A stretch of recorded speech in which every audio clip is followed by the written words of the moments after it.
नमस्कार। आज मैं पदार्थ विज्ञान में आने वाला एक विषय है जिसे कहते हैं आयुर्वेद के मूलभूत सिद्धांत। तो आज मैं आपको आयुर्वेद के मूलभूत सिद्धांत पर एक छोटा सा व्याख्यान देने के लिए प्रस्तुत हूँ। ये बहुत ही विशेष बात है क्योंकि आयुर्वेद अपने आप में एक स्वतंत्र मौलिक दर्शन भी है और साथ ही साथ ये इसके जो सिद्धांत हैं वो हमारे लिए अति उपयोगी हैं। तो सबसे पहला जो सिद्धांत आयुर्वेद का मूलतः है, वैसे तो कहा जाता है कि भाई 3 दोष होते हैं, वात पित्त कफ, और 7 धातुएं होती हैं, रस रक्त मांस मेद अस्थि मज्जा शुक्र, और 3 मल होते हैं, मल मूत्र और स्वेद, और इन्हीं पर आधारित है सभी के सभी इस शरीर की क्रियाएं। परंतु आयुर्वेद जो है वो एक आध्यात्मिक शास्त्र भी है।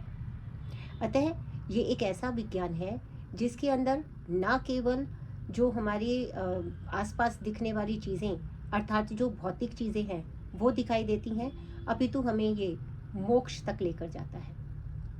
इसलिए उसी दृष्टि से इसकी व्याख्या करते हुए मैं आगे बढ़ूँगी। तो सबसे पहला सिद्धांत जो आयुर्वेद में है वो है सामान्यवाद का सिद्धांत, क्योंकि ये सबसे महत्वपूर्ण है। इसमें जो चरक संहिता है उसमें आया पुरुषो अयम लोक संवितः। इसका अर्थ ये है कि ये सारा संसार, ये पुरुष जो है वो क्या है, लोक सम्मत, अर्थात जो लोक में होता है वही हमारे शरीर में होता है। क्योंकि जिस तरह से सूर्य है, सोम है और अनिल है, ये सारे संसार में है, उसी प्रकार से वात पित्त और कफ जो है वो हमारे शरीर में प्राप्त होते हैं। तो सामान्यवाद का सिद्धांत सबसे पहले इसलिए बताया गया क्योंकि आयुर्वेद मानता है कि ये जो शरीर है वो निरंतर क्षरण को प्राप्त होता रहता है, इसलिए उसको सबसे पहले जो आवश्यकता होती है वो वृद्धि की होती है, और जो सामान्य जो वृद्धि का कारण है वही सामान्य होगा। इसलिए जो पहला सिद्धांत इस जीवन को जीने के लिए उपयोगी है उस सिद्धांत को सामान्यवाद कहा गया। और इस सामान्यवाद में भी जो पुरुष विजयवाद भी कहलाता है, इसके 2 भाग हो जाते हैं। एक तो होता है इस लोक के लिए इहलौकिक सुख। इहलौकिक सुख जो होता है उसके अंदर फिर कारण और कार्यवाद आ जाते हैं या द्रव्यवाद आ जाता है। अर्थात इस लोक में जो हमको, इस भौतिक संसार में जो सुख चाहिए वो हमको कुछ कारण होता है, फिर उससे कार्य होता है, और उसमें जो प्रमुख भूमिका है वो द्रव्य की है। या और दूसरी तरफ जो पारलौकिक सुख है, यानी कि इस लोक के अतिरिक्त जो लोक है उसमें जो सुख है वो है कि एक पुरुष विजय नाम से एक अध्याय आता है जिसमें सत्या बुद्धि तक पहुंचते हैं। और ये सत्या बुद्धि क्या है कि जो मेरे भीतर है वही इस पूरे संसार में है, यानी कि I am the smallest replica of this whole universe. तो उसी रूप में अगर मैं देखती हूँ स्वयं को तो ये सत्या बुद्धि उत्पन्न होती है कि सब समान ही है। सामान्यवाद इसीलिए कहा इसे, सब समान है, इसीलिए मुझे किसी के प्रति भी किसी भी प्रकार का भेदभाव नहीं रखना चाहिए। और सारा जो हमारा पर्यावरण है उसका भी मैं क्योंकि एक हिस्सा हूँ, इसलिए जैसे मैं अपना ध्यान रखती हूँ वैसा ही मुझे उस पर्यावरण का भी रखना है। इस प्रकार की भावना को उत्पन्न करने वाली सत्या बुद्धि जो है वो होती है, और इसी सत्या बुद्धि से ही फिर मोक्ष का रास्ता निकलता है। और दूसरी तरफ जो इस लोकवाद की बात है, यहाँ पर जो सुख प्राप्त होने हैं उसमें एक द्रव्यवाद है, अर्थात द्रव्य तो सदैव चाहिए। तो वो द्रव्य जो है 2 प्रकार के बेसिकली हैं, एक तो स इंद्रियवाद है और दूसरा निरिंद्रियवाद। स इंद्रियवाद का जहाँ तक है तो वो क्या है कि उसमें षड धातु यहाँ क्या है, जो हमारे 5 महाभूत और शरीरी समवाय, यानी कि आत्मा युक्त जो होते हैं, जो चेतन युक्त होते हैं वो। अब जो चेतन युक्त होगा वो कर्म भी अवश्य करेगा, तो उसी से फिर कर्म पुरुषवाद की उत्पत्ति होती है। अब ये जो कर्म पुरुषवाद है, इसमें जो कर्म है ये 3 तरह से कर्म हमारे शरीर में जितने भी हमारी शारीरिक जो क्रियाएं हैं वो 3 चीज़ों पर निर्भर है। वो है दोष, धातु और मल, जैसा कि मैंने आपको बताया कि वो कौन कौन से हैं। अब इस दोष में क्या होता है कि हमें ये देखना होता है कि समयोग, यानी कि यदि ये दोष अपनी प्राकृत अवस्था में शरीर में रहते हैं, वात पित्त कफ, और जो मानसिक दोष है रज और तम, यदि ये अपनी प्राकृत अवस्था में रहते हैं, अर्थात जो इनकी क्रियाएं हैं उनको ये सम्यक रूप से पालन करने वाले होते हैं, तो व्यक्ति स्वस्थ रहता है। लेकिन अगर इसमें किसी भी प्रकार की विषमता आती है तो व्यक्ति रोग युक्त हो जाता है। तो इस दोष को फिर साम्य करने के लिए हमने जो है और चीज़ें बताई, जैसे कि इस दोष को समयोग को प्राप्त करने के लिए क्या बताया, त्रय उपस्तंभवात। त्रय उपस्तंभवात का अर्थ है, त्रय उपस्तंभ जो है हमारे शरीर में वो 3 उपस्तंभ हैं। क्या है? आहार, निद्रा और ब्रह्मचर्य। हम जानते हैं कि सब कुछ जो है हमारा शरीर में, जैसा हम आहार लेते हैं वैसा ही हमारा शरीर बनता है, वैसे ही उसमें पोषण की प्राप्ति होती है। इसी प्रकार से जब हम जो आहार लेते हैं और जिस प्रकार की निद्रा लेते हैं, कई बार हमारी निद्रा में जब गड़बड़ी होती है तो भी वो अस्वास्थ्य का कारण बनती है। जहाँ तक ब्रह्मचर्य का सवाल है तो उसको सामान्यतः लोग जो है ऐसा समझते हैं कि ब्रह्मचर्य का मतलब है कि हमें जो सेक्सुअल एक्टिविटीज़ हैं वो नहीं करनी, तो ब्रह्मचर्य हो गया। ऐसा नहीं है। ब्रह्म का अर्थ ज्ञान है, अर्थात अपनी इंद्रियों पर नियंत्रण रखना, जिसमें कि हम अपने मुख पर नियंत्रण रखते हैं, स्वाद इंद्रिय पर नियंत्रण रखते हैं, तो जो मन आता है वो नहीं खाने लग जाते हैं, है ना। तो हमारा विहार भी उसी प्रकार से अनियंत्रित नहीं होता। तो इसलिए अपनी इंद्रियों पर सभी प्रकार से नियंत्रण रखना ही ब्रह्मचर्य है। ये तीनों उपस्तंभ कहे गए हैं, अर्थात आहार, निद्रा और ब्रह्मचर्य यदि सम्यक होते हैं तो उससे जो है वो दोषों में साम्यता रहती है, अन्यथा वो विकृत हो जाते हैं। इसके अतिरिक्त अगला जो बात आई वो बलवाद आई। बल अर्थात हमारे शरीर में जो शक्ति होती है, तो सामान्य बल है, एक तो सहज बल होता है इसमें, यानी कि जैसे जब बच्चा पैदा होता है तो उसी समय में उसकी कुछ इन्नेट इम्यूनिटी जिसको हम कहते हैं वो रहती है, और कुछ जो इम्यूनिटी होती है या व्याधि क्षमत्व बल जिसको कहा है वो तब आता है जब हम उस प्रकार के आहार और विहार करते हैं।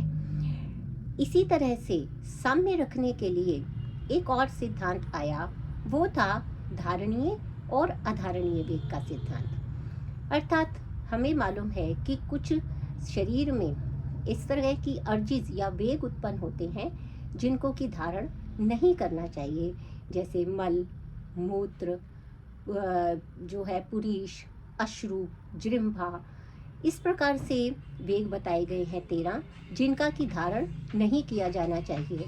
और कुछ वेग ऐसे होते हैं जिनको कि हमें धारण करना चाहिए, जैसे कि क्रोध का, काम का, भय का, इस प्रकार के जो वेग होते हैं इनको धारण करना चाहिए।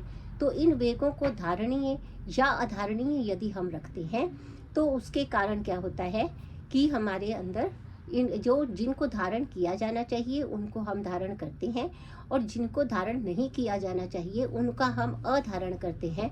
तो उससे जो है वो हमें जो हमारे दोष हैं वो साम्यावस्था में रहते हैं, चाहे वो शारीरिक दोष हों अथवा मानसिक दोष हों। इस प्रकार से अगला जो सिद्धांत आता है वो हमारा लाइफस्टाइल से रिलेटेड है, यानी दिनचर्या, ऋतुचर्या, रात्रिचर्या, सद्वृत्तिया, आचार रसायन। तो क्या होता है ये, यानी इसमें क्या होता है कि हमें दिनचर्या अर्थात दिन में क्या क्या करना चाहिए, जिसका प्रथम होता है ब्रह्म मुहूर्त में उठना, अर्थात सुबह सुबह ही उठ जाना।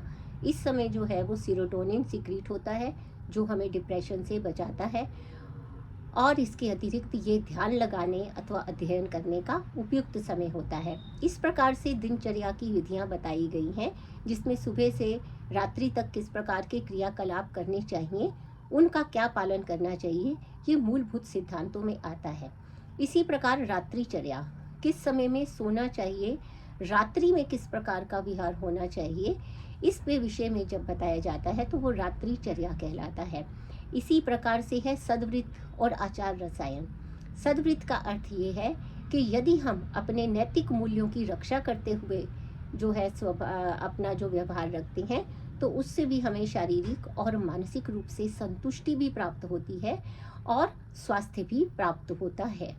तो ये अगला सिद्धांत है, यानी इस पूरे लाइफस्टाइल सिद्धांत में या दिनचर्या, ऋतुचर्या, रात्रिचर्या और सदाचार का पालन करने से हमारे जो दोष हैं वो साम्य अवस्था में रहते हैं, और विपरीत अगर हम करते हैं तो वो विषम होकर रोग उत्पन्न कर देते हैं।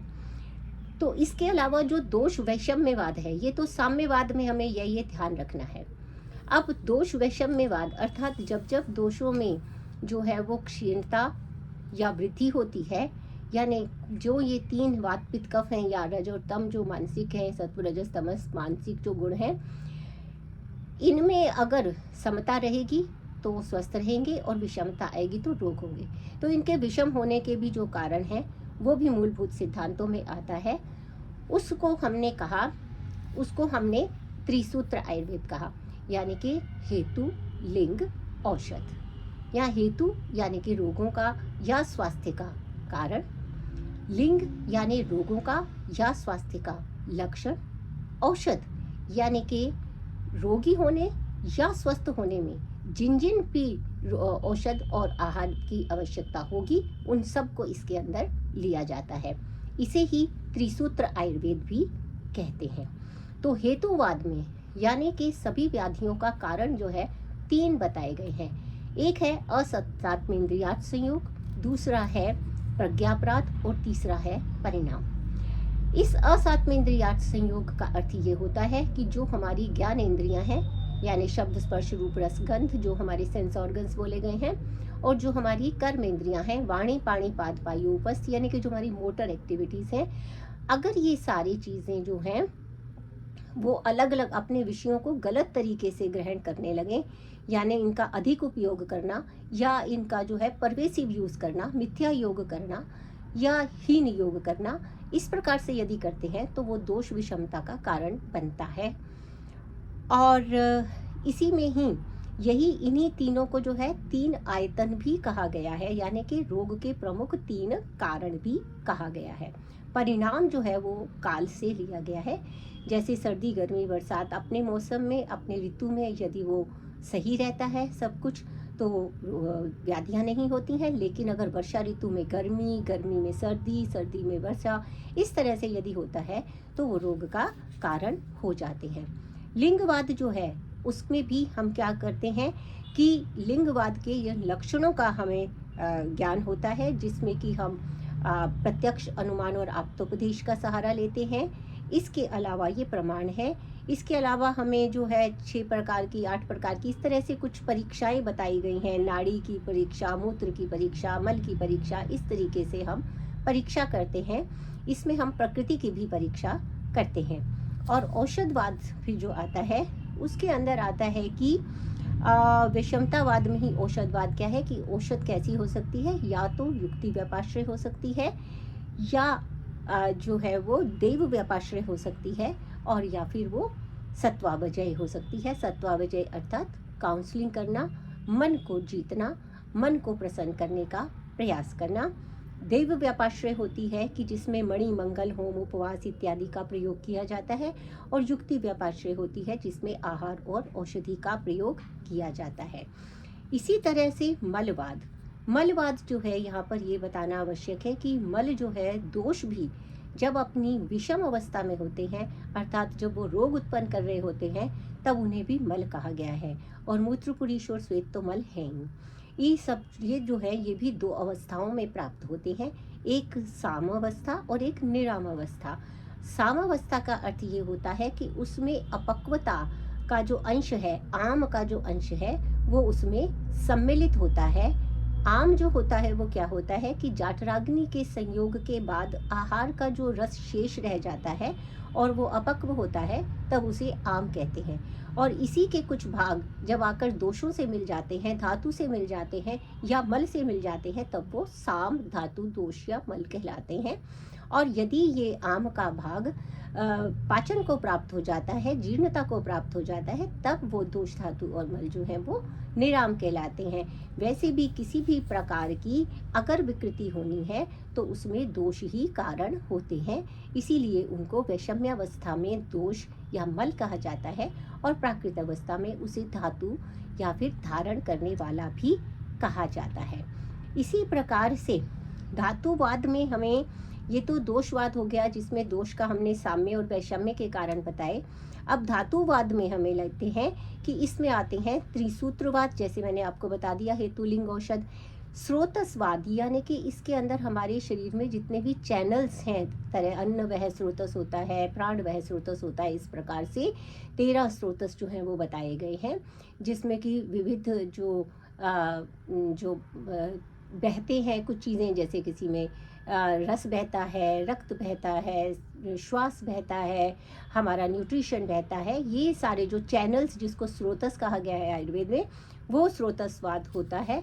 और इस स्रोतस में ही हमारे पास कई सिद्धांत होते हैं कि किस तरीके से एक एक सेल जो है उसको पोषण मिलता है। तो उसमें कुछ न्याय बताए गए, क्षीर दधी न्याय और ये केदारी कुल्या, इनको आप आने वाले समय में और आगे पढ़ेंगे शरीर क्रिया पढ़ते हुए। यहाँ मैं क्योंकि मूलभूत सिद्धांतों की बात कर रही हूँ, तो ये जो सेशन है, ये जो कक्षा है, व्याख्यान है, अधिक लंबा ना हो जाए, इसलिए केवल छोटे छोटे में ही आपको बता रही हूँ।